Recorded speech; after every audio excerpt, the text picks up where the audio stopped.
জাকাত কি রমজান মাসে দিতে হবে, অন্য মাসে জাকাত দেওয়া যায় না? জাকাত কি একসাথে আদায় করতে হবে নাকি ভেঙে ভেঙে আদায় করা যাবে বিভিন্ন সময়? মহিলাদের ব্যবহার্য অলংকারের জাকাত দিতে হবে কিনা? চলুন আর বিলম্ব না করে আপনাদের প্রশ্নের উত্তর দেওয়ার আলোকিত ভবনে আমরা প্রবেশ করি। ইউটিউবে সাকিব আপনি লিখেছেন, জাকাত কি একসাথে আদায় করতে হবে নাকি ভেঙে ভেঙে আদায় করা যাবে বিভিন্ন সময়? জাকাত একসাথে আদায় করতে হবে এর মানে যদি আপনি এটা বুঝিয়ে থাকেন যে যত টাকাই হোক না কেন একদিনে এক মুহূর্তে আদায় করে দিতে হবে, তাহলে সেটা সঠিক নয়। অর্থাৎ এভাবে দিতে হবে না। তবে জাকাত আপনি কাউন্ট করেছেন, কাউন্ট করার পর বিলম্ব না করে যত দ্রুত তার সাথে সম্ভব আপনি জাকাত দিয়ে শেষ করবেন, এটি হলো কর্তব্য। ভেঙে ভেঙে আদায় করলে জাকাত আদায় হবে, কিন্তু ভেঙে ভেঙে আদায় করার মানে যদি হয় যে বছর জুড়ে আপনি সেটা আস্তে আস্তে দিচ্ছেন, তাহলে সেটা অনুচিত কাজ হবে। কারণ আপনার জাকাত ফরজ হয়েছে আপনার অর্থ বছর পূর্ণ হওয়ার পর, সেই ফরজটাকে আপনি বিলম্ব করলেন, সারা বছর জুড়ে দিচ্ছেন মানে বিলম্ব করলেন, এরকম করা উচিত নয়। পরশুটাকে যত দ্রুততার সাথে সম্ভব দিবেন আপনি, সেটা এক সপ্তাহ হতে পারে, 10 দিন হতে পারে, 20 দিন হতে পারে, 1 মাস হতে পারে, বড় জোর আপনি যৌক্তিক সময়ের মধ্যে দিয়ে দিবেন। আপনি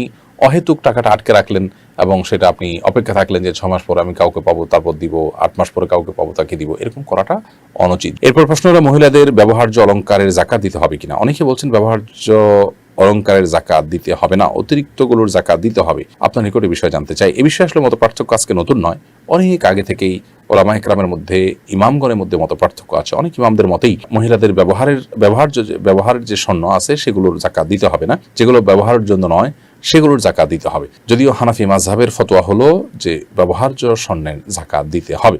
অতএব ব্যবহার্য স্বর্ণের জাকাত দেওয়াটাই হলো নিরাপদ মত, এবং এই ক্ষেত্রে এই মতটার উপর আমল করলে আমরা কোনো প্রকার রিস্কে আর থাকি না, এবং দলিলের দিক থেকেও এটি যথেষ্ট শক্তিশালী। যার কারণে ব্যবহার্য স্বর্ণের বা অলংকারের জাকাত দিতে হবে এই মতটিকে আমরা অগ্রাধিকার যোগ্য মনে করছি। যদিও ভিন্ন মত কিন্তু ইমামগণের রয়েছে, যেটি আমরা একটু আগে বলেছি।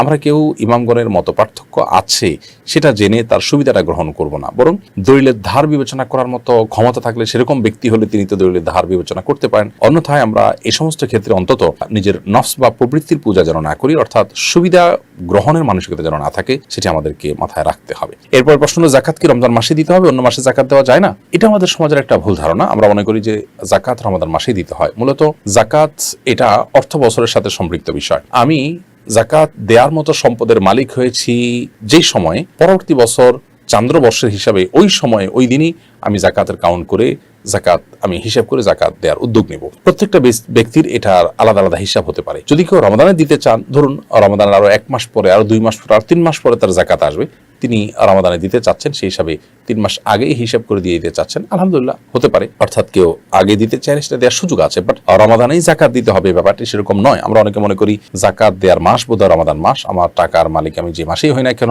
হিসাব আমাকে রমাদানেই করতে হবে, এরকমটি মনে করার সুযোগ কিন্তু নেই।